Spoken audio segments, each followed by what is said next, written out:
서울의 한적한 주택가, 8살 준호의 집 창문으로 따스한 봄 햇살이 스며들었다.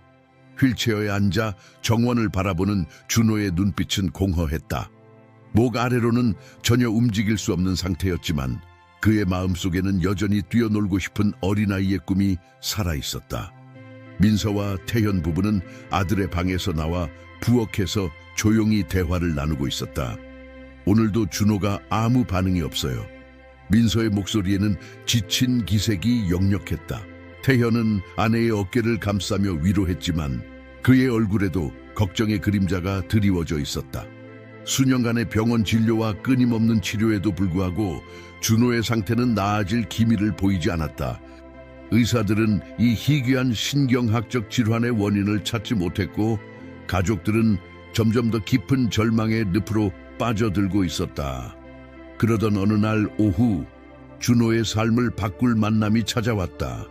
집 앞 작은 정원에서 들리는 부스럭거리는 소리에 준호가 시선을 돌렸다. 그곳에는 한 마리의 진도견이 서 있었다. 누런 털에 호기심 가득한 눈빛을 가진 개였다. 개는 준호를 바라보며 꼬리를 살랑거렸다. 그리고 조심스럽게 한 발짝 휠체어 쪽으로 다가왔다. 준호의 눈이 미세하게 떨렸다. 몇 달 만에 처음으로 그의 입가에 작은 미소가 번졌다. 민서는 부엌에서 설거지를 하다가 우연히 이 광경을 목격했다. 그녀는 그 자리에 얼어붙은 듯 서서 아들의 표정 변화를 지켜보았다. 마지막으로 준호가 웃은 것이 언제였는지 기억조차 나지 않았다. 여보, 민서가 태현을 급하게 불렀다. 부부는 창가에 서서 아들과 개의 만남을 지켜보았다. 진도견은 이제 준호의 휠체어 바로 앞에 앉아 마치 오랜 친구를 만난 것처럼 편안한 모습이었다. 저 개 어디서 온 걸까요? 태현이 궁금해했다. 목걸이도 없고 주인의 흔적도 보이지 않는 떠돌이 개 같았지만 그 모습은 어딘가 특별해 보였다. 개의 눈빛에는 깊은 이해와 따뜻함이 깃들어 있었다. 민서는 주방으로 가서 약간의 음식을 가져왔다. 개는 공손하게 음식을 받아 먹었고 그 후에도 계속 준호 곁을 지켰다. 마치 이곳이 자신이 있어야 할 곳임을 아는 것처럼 해가 저물어 갈 때까지 개는 준호와 함께 있었다. 떠나려는 기미를 보이지 않자 부부는 잠시 상의했다. 하룻밤만 재워주면 어떨까요? 태현이 제안했다. 민서는 망설임 없이 동의했다. 준호의 표정이 달라진 것을 보니 이 만남이 단순한 우연이 아닐지도 모른다는 생각이 들었다. 그들은 개의 이름을 대라고 지었다. 큰 산이란 뜻처럼 준호의 삶에 큰 변화를 가져다 줄 것 같은 예감이 들었기 때문이다.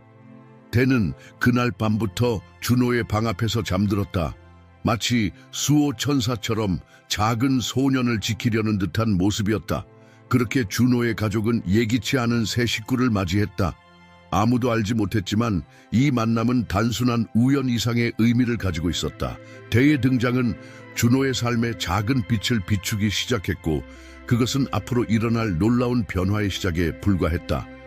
이 이야기가 마음에 드셨다면 구독과 좋아요 버튼을 눌러주세요. 어느 도시에서 시청하고 계신지 댓글로 알려주세요. 계속 이어갑니다. 대가 준호의 집에 온 지 일주일이 지났다.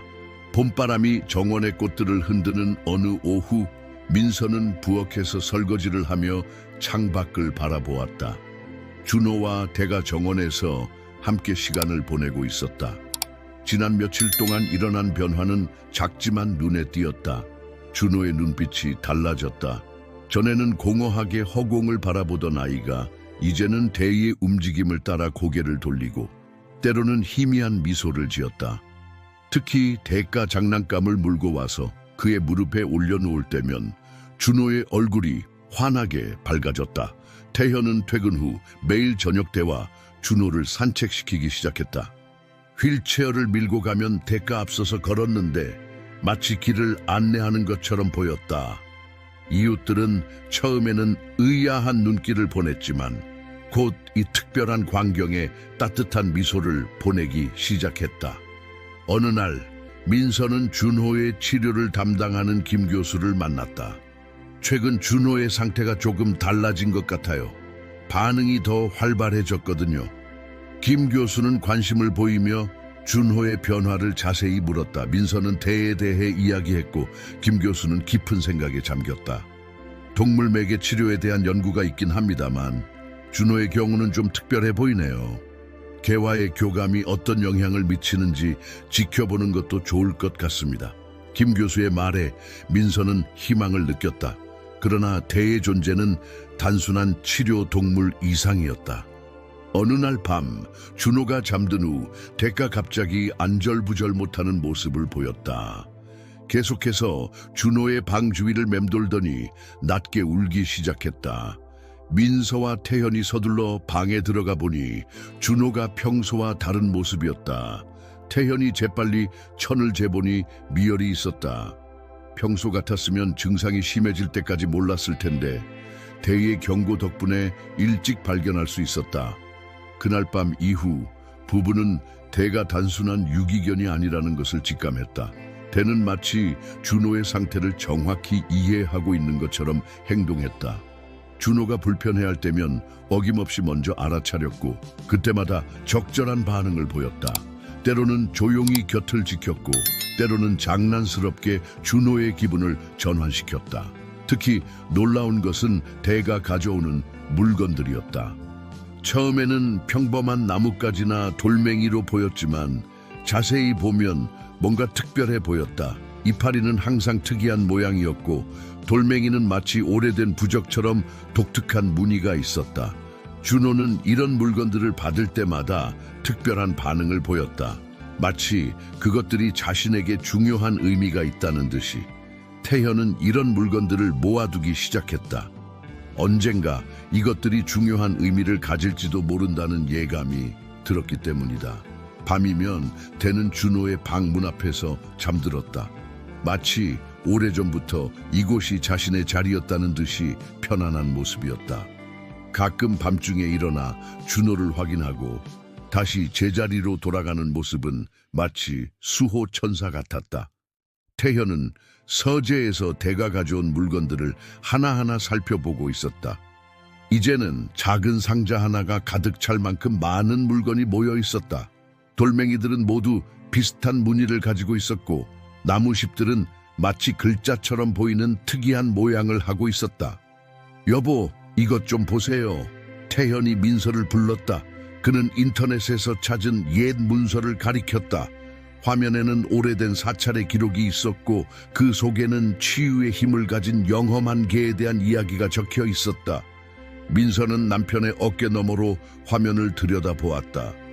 저 사찰이 우리 집에서 그리 멀지 않은 것 같은데요. 그녀의 말에 태현은 고개를 끄덕였다. 대가 가져오는 물건들이 그곳과 관련이 있을 수도 있다는 생각이 들었다. 그때 준호의 방에서 대가 짖는 소리가 들렸다. 부부가 서둘러 방으로 가보니 준호가 평소와 다른 모습으로 손가락을 움직이고 있었다. 아주 미세한 움직임이었지만 분명 의식적인 동작이었다. 준호야, 민서가 아들 곁으로 달려갔다. 준호의 눈에는 깊은 감정이 어려 있었다. 대는 계속해서 준호의 손을 바라보며 꼬리를 흔들었다. 마치 이 순간을 기다려왔다는 듯이. 태현은 서재에서 가져온 물건들을 준호에게 보여주었다.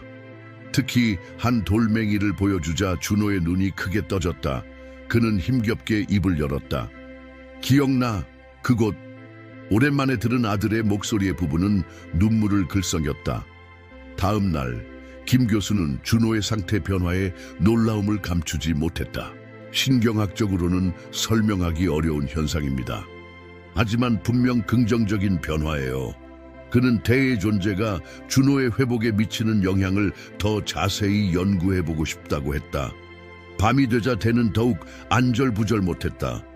창밖을 바라보며 낮게 울었고 마치 누군가와 교감하는 것처럼 보였다. 민서는 대의 행동을 면밀히 관찰하기 시작했다. 그리고 놀라운 사실을 발견했다. 대가 가장 불안해하는 시간은 항상 달이 가장 밝은 때였다. 그리고 그때마다 준호의 상태에 미세한 변화가 있었다. 마치 달의 주기와 준호의 상태가 어떤 연관이 있는 것처럼 보였다. 태현은 옛 사찰의 기록을 더 깊이 파고들었다. 그곳에는 달빛이 가장 강할 때 영적인 힘이 증폭된다는 기록이 있었다. 그리고 특별한 동물들이 그 힘을 전달하는 매개체 역할을 한다는 내용도 있었다. 우리가 뭔가 큰 것을 놓치고 있는 것 같아요. 민서가 말했다. 태현도 동의했다. 대의 출현, 준호의 변화, 그리고 그 오래된 사찰의 이야기는 분명 어떤 연관성이 있어 보였다. 준호는 이제 더 자주 말을 했다. 비록 짧은 문장이었지만 그의 기억 속에는 그들이 모르는 무언가가 있었다. 특히 달이 밝은 밤이면 그는 어떤 숲과 사찰에 대해 중얼거렸다. 대는 이제 준호의 곁을 한시도 떠나지 않았다. 마치 시간이 얼마 남지 않은 것처럼 조급해 보였다. 무언가 중요한 것을 전하려 하는 듯 했지만 아직 그들은 그 메시지를 완전히 이해하지 못했다. 보름달이 떴던 그날 밤, 대의 행동은 더욱 이상해졌다. 끊임없이 현관문을 향해 달려가다가 돌아오기를 반복했다. 준호는 휠체어에 앉아 대를 바라보며 불안한 듯 손가락을 움직였다. 가야 해. 저기. 민서와 태현은 서로를 바라보았다. 지금까지 대가 보여준 특별한 직감을 믿기로 했다. 태현이 재빨리 준호의 외투를 가져왔고 민서는 필요한 물품들을 가방에 챙겼다. 달빛이 비치는 늦은 밤 가족은 대를 따라 차를 몰았다. 대는 뒷좌석에 준호 옆에 앉아 창밖을 주시하다가 특정 지점에서 짓기 시작했다. 그곳은 도시를 벗어나 산으로 이어지는 오래된 길이었다. 저기 봐요. 민서가 가리킨 곳에는 희미한 불빛이 보였다. 오래된 절의 흔적이었다. 대가 가져온 물건들에서 발견된 무늬와 같은 문양이 절 입구에 돌기둥에 새겨져 있었다. 산사의 주지 스님은 늦은 시간임에도 마치 그들을 기다리고 있었다는 듯이 맞아주었다. 마침내 오셨군요. 그의 말의 부분은 놀라움을 감추지 못했다. 스님은 준호를 바라보며 잔잔한 미소를 지었다. 이 절에는 오래된 이야기가 전해져 내려옵니다. 치유의 힘을 가진 진도견에 관한 것이지요. 스님은 그들을 법당 뒤편의 작은 방으로 안내했다. 벽에는 오래된 벽화가 있었고 그 속에는 대와 놀랍도록 닮은 개의 모습이 그려져 있었다. 100년 전 이 절에 한 스님이 계셨습니다. 그분은 병든 아이들을 치유하는 특별한 능력이 있었지요. 그리고 그분 곁에는 항상 한 마리의 진도견이 있었다고 합니다. 스님의 이야기를 들으며 준호는 평소보다 더 또렷한 눈빛을 보였다. 대는 법당 한쪽에 모셔진 불상 앞으로 걸어갔다. 그곳에는 작은 옷구슬이 놓여 있었다. 스님은 그것을 조심스럽게 들어 준호에게 건넸다. 이 옷구슬은 치유의 힘이 깃든 보물입니다. 달빛이 가장 강할 때 그 힘이 극대화된다고 전해져 왔지요. 준호가 옷구슬을 받자마자 대가 준호의 휠체어 주위를 돌기 시작했다. 달빛이 법당 안으로 쏟아져 들어왔고 옷구슬은 은은한 빛을 발하기 시작했다. 준호의 몸이 미세하게 떨리더니 그의 손가락이 조금씩 움직이기 시작했다. 이것은 시작일 뿐입니다. 스님이 말했다. 진정한 치유는 시간이 필요하지요. 대가 여러분을 찾아간 것은 우연이 아닙니다. 그는 준호군을 돕기 위해 보내진 것이지요. 밤이 깊어갈수록 달빛은 더욱 강해졌다.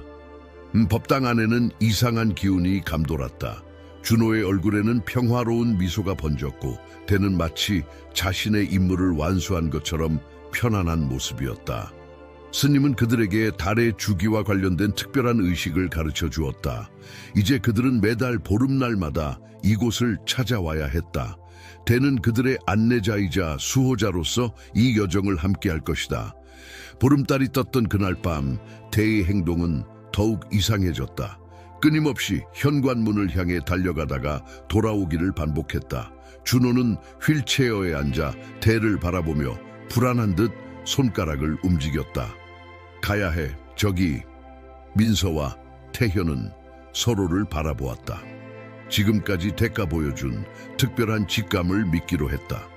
태현이 재빨리 준호의 외투를 가져왔고 민서는 필요한 물품들을 가방에 챙겼다. 달빛이 비치는 늦은 밤 가족은 대를 따라 차를 몰았다. 대는 뒷좌석에 준호 옆에 앉아 창밖을 주시하다가 특정 지점에서 짖기 시작했다. 그곳은 도시를 벗어나 산으로 이어지는 오래된 길이었다. 저기 봐요. 민서가 가리킨 곳에는 희미한 불빛이 보였다. 오래된 절의 흔적이었다. 대가 가져온 물건들에서 발견된 무늬와 같은 문양이 절 입구의 돌기둥에 새겨져 있었다. 산사의 주지스님은 늦은 시간임에도 마치 그들을 기다리고 있었다는 듯이 맞아주었다. 마침내 오셨군요. 그의 말의 부분은 놀라움을 감추지 못했다. 스님은 준호를 바라보며 잔잔한 미소를 지었다. 이 절에는 오래된 이야기가 전해져 내려옵니다. 치유의 힘을 가진 진도견에 관한 것이지요. 스님은 그들을 법당 뒤편의 작은 방으로 안내했다. 벽에는 오래된 벽화가 있었고 그 속에는 대와 놀랍도록 닮은 개의 모습이 그려져 있었다. 100년 전 이 절에 한 스님이 계셨습니다. 그분은 병든 아이들을 치유하는 특별한 능력이 있었지요. 그리고 그분 곁에는 항상 한 마리의 진독견이 있었다고 합니다. 스님의 이야기를 들으며 준호는 평소보다 더 또렷한 눈빛을 보였다. 대는 법당 한쪽에 모셔진 불상 앞으로 걸어갔다. 그곳에는 작은 옥구슬이 놓여 있었다. 스님은 그것을 조심스럽게 들어 준호에게 건넸다. 이 옥구슬은 치유의 힘이 깃든 보물입니다. 달빛이 가장 강할 때 그 힘이 극대화된다고 전해져 왔지요. 준호가 옥구슬을 받자마자 대가 준호의 휠체어 주위를 돌기 시작했다. 달빛이 법당 안으로 쏟아져 들어왔고 옥구슬은 은은한 빛을 발하기 시작했다. 준호의 몸이 미세하게 떨리더니 그의 손가락이 조금씩 움직이기 시작했다. 이것은 시작일 뿐입니다. 스님이 말했다. 진정한 치유는 시간이 필요하지요. 대가 여러분을 찾아간 것은 우연이 아닙니다. 그는 준호군을 돕기 위해 보내진 것이지요. 밤이 깊어갈수록 달빛은 더욱 강해졌다. 법당 안에는 이상한 기운이 감돌았다.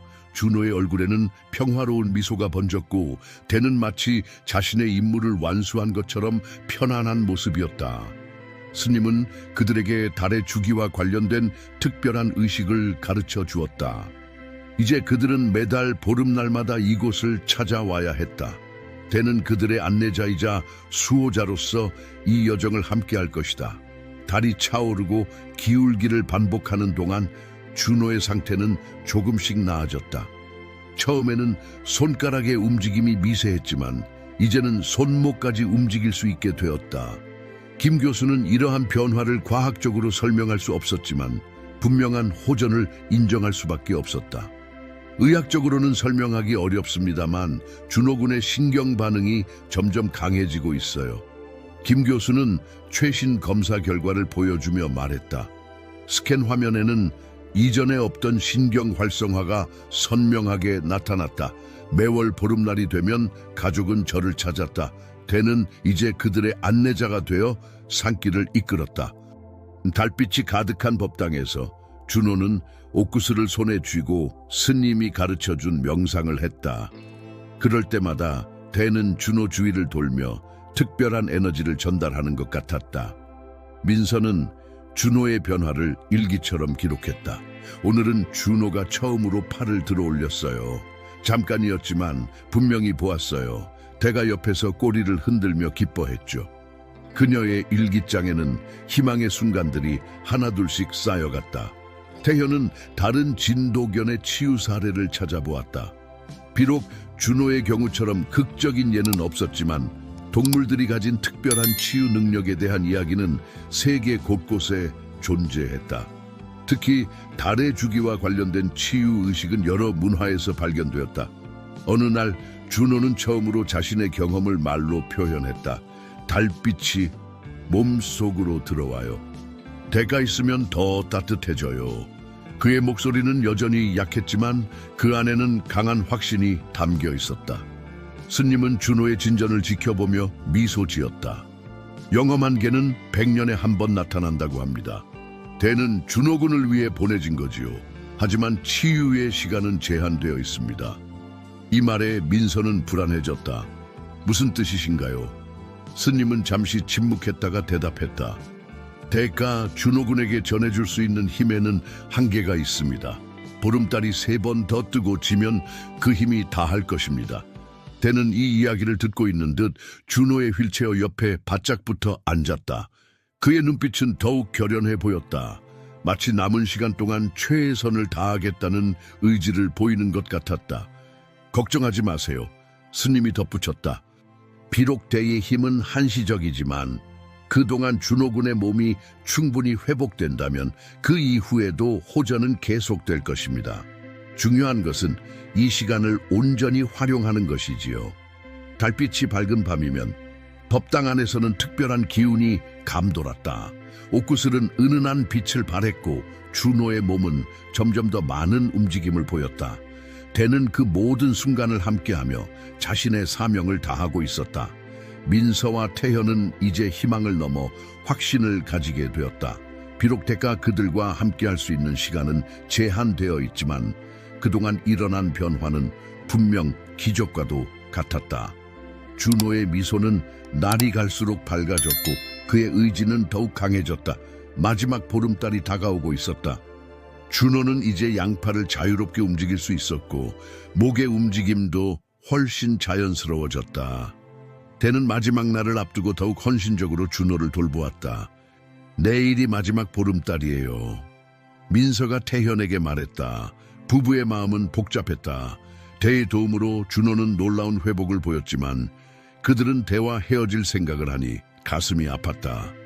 마지막 의식을 위해 절을 찾은 날, 달빛은 그 어느 때보다 밝았다.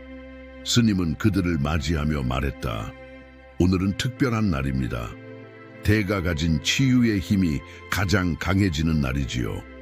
법당 안에서 준호는 옥구슬을 손에 쥐었다. 대는 평소와 달리 준호의 발치에 누워 그의 다리를 바라보았다. 달빛이 법당 안을 가득 채우자 옥구슬이 이전과는 다른 강한 빛을 발했다. 그때였다. 준호의 다리가 미세하게 움직이기 시작했다. 처음에는 발가락이었고 이어서 발목이 움직였다. 준호의 눈에서는 눈물이 흘렀다. 대는 일어나 준호의 다리를 핥아주었고 그의 온몸에 따뜻한 기운이 퍼져나갔다. 이제 준호군의 몸은 스스로 회복할 수 있는 힘을 얻었습니다. 스님이 말했다. 대가 전해준 생명력이 준호군의 몸에 완전히 새우며 들었지요. 앞으로도 천천히 하지만 꾸준히 나아질 것입니다. 밤이 깊어갈수록 준호의 움직임은 더욱 자연스러워졌다. 마치 오랫동안 잠들어 있던 몸이 깨어나는 것 같았다.